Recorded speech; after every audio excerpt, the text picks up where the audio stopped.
The following program is a Town of Colonie television production of the William K. Sanford Town Library.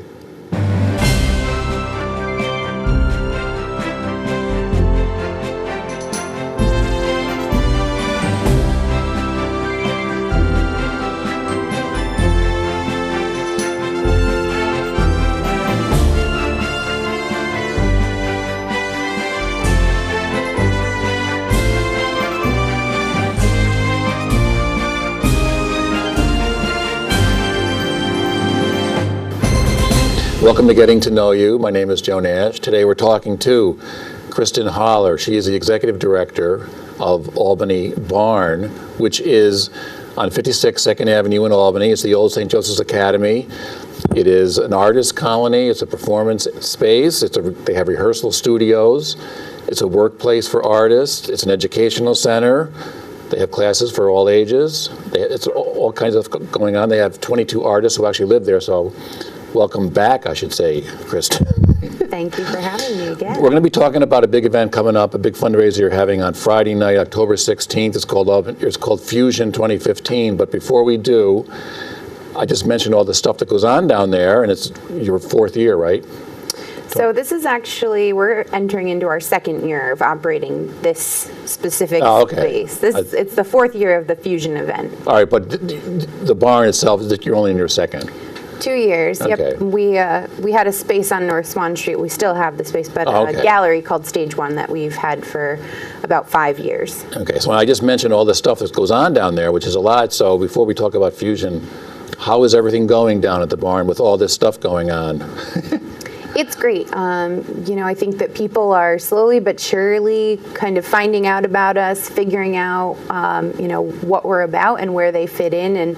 And so we're getting a great, steady stream of interest in partnering to present programming, people who want to host their own events in our space. And so we're helping some of those kinds of folks, and then also doing some of the educational programming that you serve.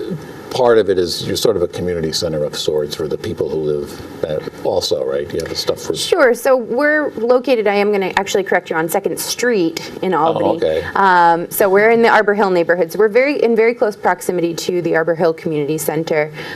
So we don't necessarily duplicate, But you have stuff for the neighborhood. Yes, we do. We provide sort of some programming within the spaces that we operate. And then also this summer in particular, we went out into different summer camps and programs and offered some arts programming within other programs. Okay. So we're able to get out into the community that way as well. And then were these with the artists who live there?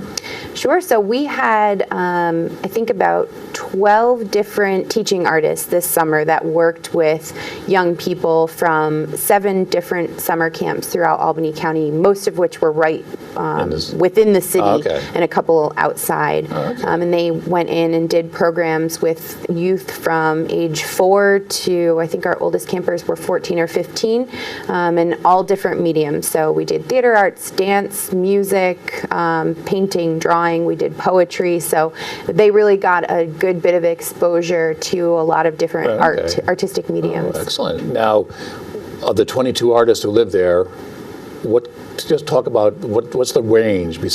You got musicians, you got painters, is a comedian still living there? I don't know. So actually, the comedian who was one of our first inaugural tenants of the barn actually just got a great opportunity to work in New York City, and so is no longer with us. All right. So what's the range of artists and the kinds that you have there? It's a little bit of everything. We have visual artists, painters, sculptors, illustrators, graphic artists, videographers, cinematographers. We have a few writers, several performance artists. We actually have somebody who does fire performance. So she actually does like fire spinning and sort of Does she practice inside your building? Yes, but not with live fire. But she does practice with batons and glow sticks and things like that. Really? So yeah, it's a really great. I'm sure the kids variety. liked it. Did she go out this summer? The kids would have loved that, I think. She was not able to because of another job obligation. But yeah, it's something that we're actually working on. She and I putting together a monthly. They call it Flow Jam. Yeah. So doing a monthly program where people could come in and learn how to, spin props and do things like that. Obviously not with flame, but they'll practice with like glow sticks and things like that. Okay. So it looks very cool, not quite as dangerous. So you have these, are all 20, I think you said before we started, are all 22 spots taken? Or? We do have a few vacancies right now, so we're in the process of filling those. We do have a wait list for apartments, so those their current vacancies will be filled from the wait list, but we're always taking applications, so we encourage people to. And it's the website for people watching will be on the screen here. It's albanybarn.org. So these artists who live there and with a wide range, what's it like for these artists? They actually live in the building. Can you tell us what that's like if anyone's interested? Sure. So we very much try to facilitate a collaborative environment. So regularly people will organize, kind of potlucks or critique nights where they'll all get together and talk about projects that they're working on, kind of roadblocks that they're hitting. So that kind of happens organically amongst the tenants. And then also Albany Barn as an organization will facilitate some more formal opportunities for people to come together for networking or to learn about topics that are specific to a working artist. Okay. So we're working right now with Art Center of the Capital Region. We'll be bringing in an informational session about their grant program so that individual artists can learn how to apply to these grant programs that are available to fund new work that they want to do. So it's all about kind of developing a social structure in which they can collaborate and cross-promote and learn new skills. We find a lot of people are crossing mediums and delving into sort of new Well, I would think material. Artists sometimes, I'm not 100% sure of this, but they're not always the best on the business end of perhaps what they do. Is that true? Or? I think that's true. And so we do have some folks who are at different stages of their careers, and so who have different levels of comfort and knowledge in that area. And so they get to learn a lot from each other. And then also we're able to connect them with community resources, places like the Art Center for the Capital Region, the Community Loan Fund, places like that where they can get those skills, and also bringing in speakers to educate them on topics. And I know a big thing with artists these days, particularly, there's a lot of legalities with copyright, trademark, internet, and all that stuff. Yeah, it's a huge issue for an artist. Everybody wants to, the best way to get your name out there is to share your work. And the easiest way to reach a lot of people these days is through social media, but there's always the risk that when you share an image, it can be taken and misappropriated for somebody else, to use in a way that you didn't intend. So that's one of the biggest concerns that people have, is learning how do you put a watermark on your image before you share it? How do you protect yourself and make sure that your work is copyrighted and that people don't use it in a way that they're not supposed to without either compensating or at least getting permission from you. Do any of these artists work outside they live at the barn, of course? Do any of them have outside jobs, or just their art is there? Many of them do. So the hope of the barn is that these folks who are working in unrelated fields, I sort of call them the stereotypical starving artist jobs, waiting tables, bartending, those types of things, nannying, that kind of stuff that's unrelated but pays the bills and buys the art supplies. What we found in projects similar to ours across the country is that once these artists kind of are able to establish themselves in a place that's affordable, in a place that supports their creativity and their development, that even if they don't see 100% of their income come from their artwork, what they do see is a larger portion of their income coming from their artwork, and maybe having to spend less hours in an unrelated job. And some, a few that I can think of have been able to leave those, sort of part-time or unrelated jobs altogether and focus on getting themselves out there as a working artist. Well, you mentioned the comedian who lived there, and now he's gone on, hopefully, to bigger and better things. Have you had a few other success stories like that of someone who maybe lived there the first year or two, and now they're that you know of? Or? Sure. So we have had a couple of people who have moved on because they've had opportunities, to go to other areas to pursue, something related to their field. So another of our first tenants, a very talented painter, her name's Caroline Morgan. She was offered an opportunity in New Jersey, and was able to take advantage of that. And that came through her being able to spend time networking, and she was working in a gallery here and was able to get her work into a gallery, and then that gallery had satellite locations in the Hamptons and in Connecticut, and that led to connections where she was able to be connected to an opportunity. So in a few more years, you'll have your wall of success stories or something. That's the hope, yeah. And before we talk about Fusion, just one more thing. On Wednesday nights, you have this thing, speaking of networking, you have this thing called 1 Million Cups. It's already been going on, but it's ongoing. People can show up any Wednesday. Why don't you tell us what that's all about? Sure. So 1 Million Cups it's actually part of a national program. And so 1 Million Cups Albany is a weekly meetup for entrepreneurs. Not just artists. Not necessarily just artists. Entrepreneurs in any field. Who either want to network with other entrepreneurs or professionals in fields related to entrepreneurship. So we have a lot of attorneys and business people who will attend just to be in the audience and answer questions and kind of give feedback. So what happens, it's about an hour-long program, and each week there is a presenter, and that presenter will present their organization or their business in whatever phase it is. Usually it's in some sort of startup or transitional phase.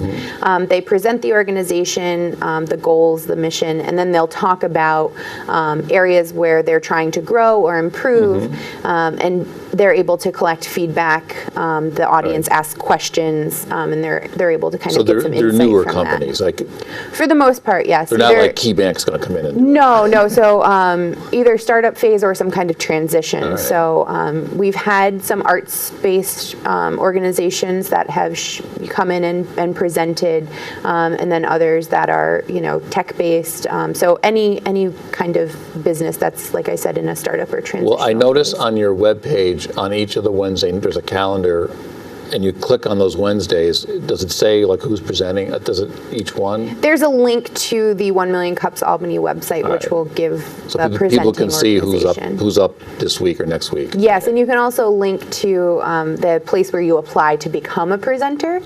So they're constantly looking for presenters. This does happen every week, Wednesday mornings from 8 to 9 a.m. Oh, okay, so they're in the morning. Okay, so it's albanybarn.org. You guys have a really good website, by the way. Well, thank you. So now you have your big event here, Friday, October 16th, starting at 6 p.m. It's called Fusion 2015, and according to your website, it's for the movers, shakers, and creative placemakers. So what is tell us what the event's all about and who you're expecting. And Sure. So Fusion is our big annual fundraiser. We call it an anti-gala. We're slightly less formal than a gala. But so the movers, shakers, and creative placemakers, you talked about, having this wall of success stories from the barn. Our hope is, that the people who do see success, that, that they've set down roots. So that hasn't quite happened yet. Most of the people who've had opportunities, they've come quickly and they've been in other areas. But we're really hoping to kind of get people to love that they're in Albany and see all the opportunities that are in Albany. And so the focus of this event is to really highlight some of the amazing people and places that have come through Albany's past. And we're doing that through But not just your artists. Not just artists, the whole Albany scene, kind of. Yes. Yeah. So Albany's history. Last year at our Fusion event, we highlighted specifically businesses. And this year we're focusing more on individuals. And their stories are going to be kind of updated and told as inspiration for artists who are going to present some sort of either live art making or installation that is inspired by these different people throughout Albany's past. I think most people know the term movers and shakers, but creative placemakers, what's an example of that? All right, so Albany Barn as an organization, we consider ourselves a creative placemaker. So creative placemaking is sort of this buzzword that really comes down to revitalization that happens through the creative arts. So really shaping place, not by changing it, but by drawing inspiration from what already exists there and putting a creative spin on it, and bringing new vibrancy to it. And that's pretty much, what we see our role in the Arbor Hill community and really in the city of Albany to be, is to take what's there, shine it up, present it for people who don't know that it was there, and do it in a way that's really cool and interesting that people maybe haven't seen before. So at the Fusion event, before we talk about what's going to be going on, how many of these people will be giving do they do a presentation, or do they just kind of have a spot that they? It's not necessarily a presentation, so they're highlighting them though. Yeah, so a lot of live art making, so you'll be able to actually see the creative process, and some of it will happen beforehand. So some of the folks that we're highlighting are Henry Johnson, who was recently kind of just recognized. The Medal of Honor, yes, exactly. After many years, and his namesake boulevard runs right through Arbor Hill, and I think probably many people who drive down don't really know his story. So we have a videographer and photographer who are collaborating to bring his story to light in a creative way. And so there will be a video installation.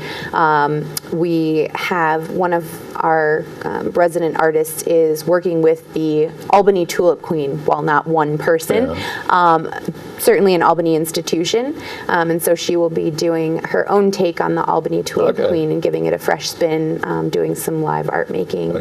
And also Seth Wheeler, who invented perforated toilet paper, unsung hero, not too many people know about. So these you're highlighting people from Albany's past and present, kind of, or mainly past? Mainly from the past, but giving them, to somebody who's currently we consider, a mover or shaker in Albany, and really letting them kind of tell this story, or how they are inspired by this particular this is your fourth. How did the first three go? Were they nice, fun evenings? Because you had a lot of music, food. We'll talk about that in a minute. But how did the first three go? These are fun events for sure, and it's grown every year. And we've really tried to up our game every year. So for the first 2 years, while the barn was under construction, we had these events at the Washington Park Lake House. We outgrew that venue just in time for the opening of the barn. Last year we had about 400 people who came out to celebrate with us. And great food. This year we're going to have a custom menu done by Chef Mark Graham, who is one of the top local chefs, and he's creating a menu just for this event. Just for this event, okay. Well, you mentioned it being an anti-formal. On here it says cocktail attire, and then in parentheses it says less than semi-formal, but not too casual, with two in italics. So that there's a wide range there for. So that means if you're wearing jeans, put on heels or a blazer, and you're fine. So, and where does Chef Mark Graham work? So right now he's actually a free agent. He was at Taste in downtown Albany, and he's just launched his own catering. So tonight that'll be his night for. So this is a great opportunity for people to experience his cuisine, kind of for the first time outside of a restaurant. But he's worked at some of the best restaurants from Albany to Saratoga, Max London. So he has his own business. He's getting going now. He does. So he's taking off. With and I noticed from some of these, I think we talked last year. I don't know if these are the same, but you're having wine from Empire Wine. They're one of your big sponsors, right? Yes, they've been a great supporter. Okay, and then craft brews from Druthers. Is that where is that? Is that a new place? I don't know Druthers. So Druthers was based up in Saratoga, but actually just opened a second location in Albany. So it's very exciting. We've been working with them this will be the third year, and it's great that they're now, an Albany neighbor. And Cookie Factory, were they there? I think some of these are you have a coffee bar, Stacks? Yep, Stacks Espresso. They'll do a pour over coffee bar, which is fabulous for the caffeine addicts in the crowd. Okay, and then you have live jazz here from 6 to 7 was at Brian Brundage Trio. I don't know them. And then after that, you have, is it DJs? You have a few different ones, or is that? So it's a collective of DJs. It's a group of DJs that goes by Space Time and Space Time. So it's more than one. It is. Now, one thing I like about this, it says from 7 p.m. to, then it has ... So I don't know. So do these events go late usually? So this year, actually, we are doing a spin-off after party at our Stage 1 location. Okay. That'll be DJ'd by one of our resident artists, Okay. Jordan Hill, who is a DJ with WCDB Okay, in Albany. So he will be doing an after party at Stage 1. We'll have live art making there and music for the All right, people so- who really, really want to dance. I see. We So do have some of those in the crowd. This is the first year you're having an after party? It is. All right, so you guys are getting pretty big now. We are. We are. So there are some folks who say, just by the time we're getting into really wanting to dance, and it seems Yeah. like it's wrapping up. So we're kind of catering to those folks who want to stay out and dance. And one other thing, is there a silent auction this year? I saw that. There Okay, is. There is a silent auction. There's all this information's on the website. What kind of items usually go in this? People are so generous, with their donations for auctions. So we really have a little bit of everything, and within everybody's price range. And, so we'll get artwork donated by a variety of different artists, jewelry. Sandra's Fine Jewelry has been a regular supporter of ours, and always donates some really nice jewelry. Gift certificates to restaurants, bottles of wine. Okay. All kinds of great. Albany Distilling also, will usually donate some kind of one of Okay. their signature sort of distillery products and glasses, and sometimes a distillery tour, things like that. So. All right. And I noticed there's different price ranges, like for people for a sponsor, but people, it's on the website. You can get tickets and all that. But is this your biggest event for fundraising for the year? This is. So typically, this is really the only big fundraiser that only we one. do within the year. And so it's a great opportunity to come out, really learn about the barn, but also get to meet the artists. I think that's really important. The concept can seem a little bit out there to people, but once you get to know these folks and their passion for not only making art, but really impacting community and the art scene in Albany, that really brings it home for people. And so I always, say this is the best opportunity to go and meet the folks who are really doing the work. Are the 22 artists, are they all local, Capital District? Are they from all over the Northeast? You got people from other states? Or? Mostly folks are local or regional, or even if they're not necessarily from the capital region, originally they were living here prior to, or have some kind of connection. They went to school in the area, they have family in the area. But we do have some folks, not necessarily who are in residence now, but we've gotten applications from, the Pacific Northwest. And for a reason I can't understand, an abnormal number of submissions from Michigan. Okay. We are getting the word out in Michigan. People in Michigan know who we are. Florida, Virginia. So we do get applications from outside of the area, but our current residents, most of them were living at least in close proximity to Albany. And then you're saying there's a couple openings, but there's a process people have to go There through. is. So there's an application available on our website, as well as information about living at the barn and the requirements for residency. And we're continually recruiting applicants and looking at our list, because you never know when somebody's going to get an opportunity and leave. All right, so that's the Fusion 2015, Friday night, October 16th, 6 p.m. at the barn, 56 2nd Street. I don't know why I said Ave before, but so it sounds like it should be a good time. And you're talking before about you guys were out all summer working with kids and all. I mean, the arts, from what I read, seem to be cutting back in schools. I don't know if that's still true, but you guys are, helping get some kids, bringing the arts to kids too. Not just the summer, but all year round. You have a lot of stuff down there during the... Yeah, so we work, we sit on the Superintendent's Advisory Council for the Arts, which is run by the Albany City School District. And so we're able to really see where art teachers are looking for community organizations to step in and fill some gaps that, they just don't have the funding, resources, or time to do. And so we take that into consideration when we're designing our programs and making sure that we're not trying to duplicate what somebody else is doing, but we're trying to fill in where other people, just can't. Very good. Anything else that I've missed? No, just encourage, anybody who's not familiar to not only poke around our website, but reach out. There's, short of my children, there's nothing I love to talk about more than the Albany Barn. You can come down, take a tour. So we just encourage people to really get involved. And if this, if you're interested in the arts, if you're interested in community building, come talk to us. There's something for everyone. At Fusion on the Friday, October 16th, will all 22 artists be around somewhere in the... Most of them? I think for the most part, they better be. Yeah. So, barring scheduling conflicts, most everybody will participate in some way, either volunteering, doing, they'll have artwork in the show, or. All right. Very good. All right. So that's Friday. One more time, I'll say Friday, October 16th, 6 p.m. at the Barn, 56 2nd Street in Albany.